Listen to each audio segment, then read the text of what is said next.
ये इतना ज़बरदस्त किस्म का बजट आया कि इसकी हर जगह पजीराई है, ताजरों में इसकी पजीराई है, जो इकनॉमिक ग्रोथ देखने वाले हैं उनमें पजीराई है, हर वो तबका, यानी ऐसे लोग जो दूसरी तरफ के समझे जाते हैं, हुकूमत के मुखालिफ समझे जाते हैं, उनको भी कहना पड़ा कि बजट बहुत ज़बरदस्त है। अब इन्होंने एक ये हो गया, दूसरा ये किया किसने? ये किया सारे का सारा जो मरियम ग्रुप के जितने अरकान हैं, आप नाम निकाल के देख लीजिए और उनकी एसोसिएशन देख लीजिए। वो शहबाज शरीफ की तकरीर नहीं सुनना चाहते इस ऐवान में। ये आप शायद किसी ने ना बताई हो, बाद में आपको बिल्कुल ये बात बता रहा हूँ और ज़िम्मेदारी से मैं बात बता रहा हूँ कि मरियम साहिबा की ग्रुप के जितने भी लीडर्स हैं कौमी असम्बली के अंदर, आप मेरे ग्राई साहब से शुरू कर लें, किसी और जगह फैसलाबाद तक आप पहुँच जाएँ, वो नहीं चाहते कि शहबाज शरीफ साहब तकरीर करें। इसलिए उन्होंने 3 दिन तक हमला आवर होने की अपनी तारीख दोहराई। अब उनकी तारीख किस तरह से? सबसे पहले यह कि आपको याद है कि बीबी के ऊपर क्या क्या फेंका गया था जब वो प्राइम मिनिस्टर थी। फिर आपको याद है एक प्राइम मिनिस्टर और थे, उन पर रोटियां फेंकी गई थी। फिर आपको याद है एक पे चूड़ियां फेंकी गई थी। फिर आपको याद है सुप्रीम कोर्ट के ऊपर हमला किया गया, ईंटें फेंकी गई थी और लाठियां फेंकी गई थी। फिर आपको याद है कि जो लाहौर का नैब का दफ्तर है उसके ऊपर घर से ले जाके रोड़े फेंके गए थे। तो इन्होंने तशद्दुद का रास्ता, जो अदम तशद्दुद के लिए कानून बनाने वाली जगह है, उसके सारे के सारे जितने भी कवानीन हैं और रूल्स हैं उनको बुलडोज और पामाल करते हुए इन्होंने तशद्दुद का रास्ता अपनाया। उसका नतीजा क्या हुआ? सबसे पहले मलिका बुखारी, अभी यहाँ बैठने से पहले मेरी वो वकील भी हैं, उससे मेरी बात हुई है और मैंने उनसे पूछा जब, तो मैं ये सुन के परेशान रह गया कि उनकी जो डॉक्टर हैं उन्होंने उनको ऑपरेशन थिएटर में ले जाके, इस्लामाबाद के बड़े मशहूर क्लिनिक है और अस्पताल भी है पिंडी में भी, वो उसमें ले जाके उन्होंने जब चेक किया तो उन्होंने कहा कि कॉर्निया को भी थोड़ी सी कोई चोट आ गई है। यानी मैं थोड़ी सी अपनी तरफ से कह रहा हूँ, ये उन्होंने मुझे बताया, वो मैं आपको अब बता रहा हूँ। एक वो हो गया।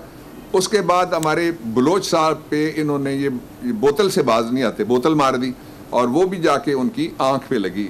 मार मार के लोगों को निशाने इनके इतने हैं कि एक MNA साहब ने, अभी मुझे किसी ने बताया कि आलिया हमजा हमारी एक पार्लियामेंट्री सेक्रेटरी हैं, उन आलिया हमजा की गाड़ी को एक MNA ने अपनी गाड़ी मार दिया, उनके MNA ने। तो इसलिए वो डेस्परेशन मूव्स इनको कहते हैं, जो कुश्ती होती है उसमें कहते हैं कि ये डेस्परेशन मूव्स हैं।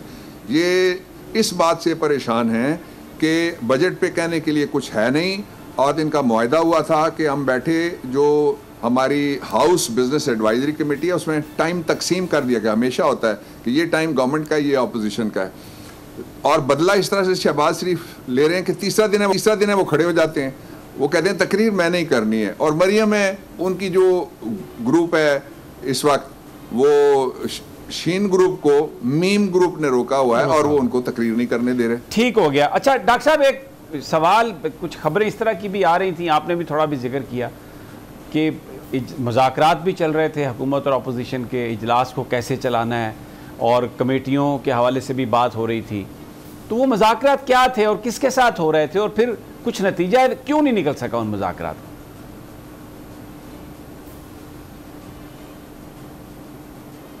आप उस मजाकरात को ना वो रात वाला मजाक भी कह सकते हैं। ये जो मैं जिस मीटिंग की बात कर रहा हूँ, हाउस बिजनेस एडवाइजरी, ये अलहदा से मीटिंग थी और 3 दफ़ा मीटिंग हुई।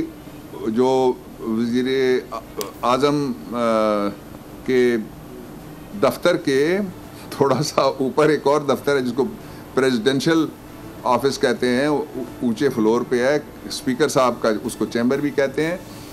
उसमें मीटिंग हुई, 3 दफ़ा मीटिंग हुई। मीटिंग में एक ही बात वो करते रहे और वो बात ये थी कि जनाब हमने ये गाली नहीं दी, जो पहले दिन जो गालियां दी गई थी ना, उसमें एक जानवर का नाम लिया गया था गालियां देते हुए। तो कहते रहे कि एक टेलीविज़न नेटवर्क की तरफ इशारा करके उन्होंने कहा जी ये तो आइडिया वहाँ से हमें आया है, आप कुछ कहना चाहते हैं तो हमें करें, अगली बात मैं नहीं कह रहा। एक ये उन्होंने कहा जो बड़ी गैर जिम्मेदाराना बात थी। दूसरा उन्होंने कहा, जिस तरह आज उनके एक MNA ने कहा है कि उनके पंजाब में जो उनके ख्वाबो ख्याल में, अदरवाइज़ तो बुल्ले शाह ने कभी गाली दी, वारिस शाह ने कभी गाली दी, पीर मेर अली शाह साहब का कलाम आप देख लें, आप खड़ी शरीफ वाले मियाँ मोहम्मद बख्श साहब का कलाम आप देख लें, और आपको दूसरे मज़ाहिब के भी लोग जो बड़े बड़े सुल्तान बाहू का कलाम आप देख लें, मेरे इलाके से हैं, जंग से हैं, गाए हैं। और ये इनका जो पंजाब है, इनके दिमाग में फंसा हुआ है। हजरत सुल्तान बाहू आपके इलाके से हैं, मेरी अवान बरादरी में से हैं और हमारे सितारों में से एक सितारा हैं। अच्छा, ये एक पंजाब जिसकी ये बात कर रहे हैं, ये इन्हीं का पंजाब है, वो हमारा पंजाब नहीं है। आजकल उस पंजाब का लीडर जो है वो मुल्क से भागा हुआ है, मफरूर भी है, तायात नायल भी है, सजा याफ्ता भी है, वापस आने के लिए तैयार नहीं है। और मैं यहाँ कौम के सामने ये भी रखना चाहता हूँ, आपको पता है कि दुनिया में सबसे महंगा शौक जो इंग्लैंड के अंदर है वो सिर्फ एक है। महंगा क्या, उस पर यानी अरबों और करोड़ों लगते हैं। वो शौक ये है कि किसी ने अपना पोनी पाला हुआ हो और वो घोड़ दौड़ में वहाँ पे शरीक करे उसको। इनका जो ग्रैंडसन है नवाज शरीफ साहब का, वो अपने ग्रैंडसन के पोनी की दौड़ देखने के लिए, जिसको उस पर पता नहीं क्या क्या लगता है, मुझे उनके नाम नहीं आते, जो खेलते हैं वहाँ बैठ के घुड़ दौड़ में, क्या क्या लगता है, आपको भी नाम नहीं आता होगा, तो इनको तो पता है ना, इसलिए कि वहाँ वो देखने के लिए गए, ये वो अपना इलाज करा रहे हैं। अब वापस आइए, जो गुफ्तगू हुई उसका दूसरा हिस्सा मैंने आपको बता दिया। तीसरा हिस्सा और आखिरी हिस्सा ये था कि वो कहते थे कि शहबाज शरीफ साहब, यानी वो गुफ्तगू सारी की सारी ऐसी करते थे जिनसे नतीजा निकलता था शहबाज शरीफ को तकरीर नहीं करनी चाहिए। मैं गुफ्तगू नहीं शेयर कर सकता, प्राइवेट गुफ्तगू है, आज भी गुफ्तगू हैं, गुफ्तगू करते हैं, अभी उस गुफ्तगू की गुफ्त भी नहीं होती और रफ्त भी नहीं होती और वो गुफ्तगू ख़त्म भी नहीं होती, नीचे आगे उस गुफ्तगू को तोड़ देते हैं। जो ही वो जो पार्लियामेंट हाउस का अंदर वाला हिस्सा है जो नीचे, उसको कहते हैं वेल, आगे वाला, उसको वेल में पहुंचते हैं, जब तो कुएं में पहुंचते हैं तो पता लगता है कि आ रही है चाय यूसुफ से सदा, और वो सदा ये होती है कि गाली है। वो इतने यानी जिस तरह से वो गालियां देते हैं बेरहमी के साथ और बेशर्मी के साथ, मैं क्या कह सकता हूँ किसी के बारे में। मैं गालियों वालों को ही कह सकता हूँ कि वो खुदा का खौफ करें कि वो क्या मैसेज अपने घर वाले भी उनके देखते हैं, हमारे घर वाले, आपके घर वाले भी देखते हैं। अच्छा, तीसरी और आखिरी बात मैं इस पर बड़ी दिलचस्प है, वो मैं आपको बताना चाहता हूँ। वो ये है कि उन्होंने दो टीमें बनाई हुई हैं। एक टीम नवाज शरीफ और दूसरी टीम जो है वो शहबाज शरीफ। शहबाज शरीफ जब भी राब्ते होते हैं तो वो कहते हैं कि ठीक है ये करके, तो फिर ठीक है, हम आइंदा प्राइम मिनिस्टर की तकरीर में भी नहीं बोलेंगे। लेकिन दोनों का मुद्दा सिर्फ एक होता है कि हमारी बात सुनो। ये ऐसी पार्लियामेंट है जिसमें ऑपोजिशन बात नहीं करती, गाली देती है। ऑपोजिशन गाली नहीं देती, मारती है। लोग देखो ना, इतनी हैसियत जिसकी बनती है कि वो नीचे से उठा हुआ आदमी जाए, कोई बाहर से आया हुआ आदमी जाए, कोई प्रोफेशनल जाए, तो वो गाली लेने के लिए या बोतल सर में खाने के लिए या आंख में चोट लगवाने के लिए या गाड़ी को टक्कर मरवाने के लिए वहाँ पे जाता है। कुछ खुदा का खौफ करना चाहिए इनको। तो इनके अंदर की जो ग्रुपिंग है उसका मुजाहरा नीचे आके होता है। ठीक हो गया। नाम उसको और देते हैं कि ऑपोजिशन है, ठीक हो ऑपोजिशन नहीं है, ये अंदरूनी ऑपोजिशन है, शरीफ खानदान के इंटरनल ऑपोजिशन है, और नून लीग के जो अंदर जो ग्रोह हैं तीन, उनकी आपस में ऑपोजिशन है। इसीलिए पीपल्स पार्टी अलहदा बैठी रही, इसीलिए मौलाना फजलुर रहमान अलहदा बैठे रहे, इसीलिए जो कुछ और आज़ाद और बाकी पार्टियां हैं जो इलाकाई, वो भी अलहदा बैठी रही, वो इसमें शामिल नहीं हुई।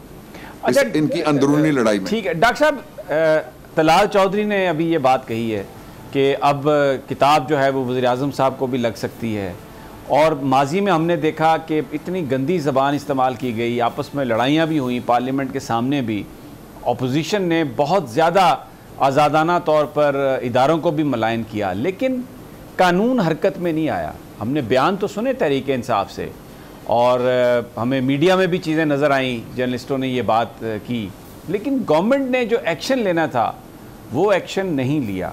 ये अब जो कुछ हम पार्लियामेंट में अनफोल्ड हो रहा है, या अभी जिस तरह खुलेआम धमकियां दी जा रही हैं कि ऐसा कर दिया जाएगा, यहाँ तक कि ये गालियाँ जो हैं ये पंजाब का कल्चर हैं, इसकी ये वजह, ये कमज़ोरी आप नहीं समझते हुकूमत की तरफ से दिखाई गई, और जिसने दिल बढ़ा दिया अपोजिशन का, और अब वो जैसे कहते हैं ना कि पूरे इस तरह हथछुट बन गए हैं कि अब वो जिसको भी जी में आता है पकड़ लेते हैं और उसकी धुनाई कर देते हैं और जो चाहे बात कर देते हैं।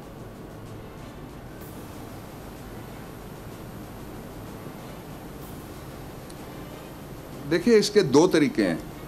अगर तो हाउस के बाहर कुछ हो, जिस तरह से अब गाड़ी अगर असेंबली की प्रेसिडेंट से बाहर थी जिसको टक्कर मारी गई, तो फिर उसकी कॉग्निजेंस जो मुतलका थाना सेक्रेटेरिएट है वो ले सकता है। लेकिन अगर प्रिसेंट्स के अंदर यानी जो हुदूद हैं पार्लियामेंट की उसके अंदर हो तो कानून ये कहता है कि उस पे इख्तियार है जो कस्टोडियन ऑफ द हाउस हैं स्पीकर साहब उनका। इस कदर बैलेंस स्पीकर, इस कदर जिरगा की तरह मामलात को चलाने वाला स्पीकर, इस कदर तजर्बाकार स्पीकर जो 5 साल केपी जैसी जगह पे बड़ी डिफिकल्ट ऑपोजिशन, बड़े क्लोज थे लोग, गवर्नमेंट के पास कम लोग थे, ऑपोजिशन में लोग ज़्यादा थे, इसके बावजूद भी वहाँ से आके जो यहाँ उन्होंने कारकर्दगी दिखाई उस ऐसे ऑपोजिशन ये था कि इस तरह के जो स्पीकर साहब हैं उनकी कदर करते। मैं आपको सिर्फ 2, मैं बाकियों की बात नहीं करता, छोटा बड़ा कि मैं तकसीम में भी नहीं जाता।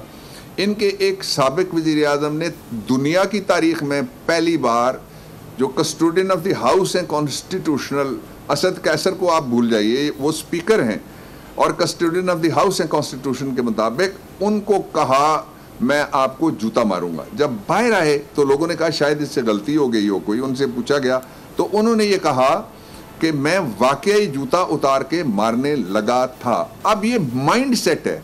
अगर एक पार्टी का साबिक मुंतखब वज़ीर आज़म इस हद तक जा सकता है तो किसी ने अगर बोतल चला दी तो उनके लिए तो मसला ही कोई नहीं है, और किसी ने अगर कोई हिज़यान या गाली बक दी तो ये भी कोई मसला है, ये तो उससे भी छोटा मसला है। किसी ने अगर आंख फोड़ने के लिए कुछ मार दिया ये भी उनके नज़दीक कोई मसला नहीं है। किसी ने गाड़ी मार के और एक खातून जो MNA है उसको नुकसान पहुंचाने की कोई मसला ही नहीं है जी, ये तो उनके लिए कोई, उनका तो जो तरीका कार है और उनकी जो समझ है।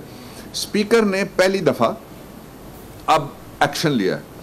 एक्शन लेने के बाद उन्होंने कुछ लोगों को कहा है कि ये इस सेशन से एक्सपेल किए जाएंगे। अब स्पीकर साहब आज जो चोट लगी है उस पर क्या कहते हैं मुझे मालूम नहीं है। मेरी दिन में तो उनसे रब्ता और बात होती रही, लेकिन शाम को मैं प्राइम मिनिस्टर साहब को मिलने चला गया था इसलिए मेरी बात नहीं हो सकी। वो इस पे भी लाजमन एक्शन लेंगे।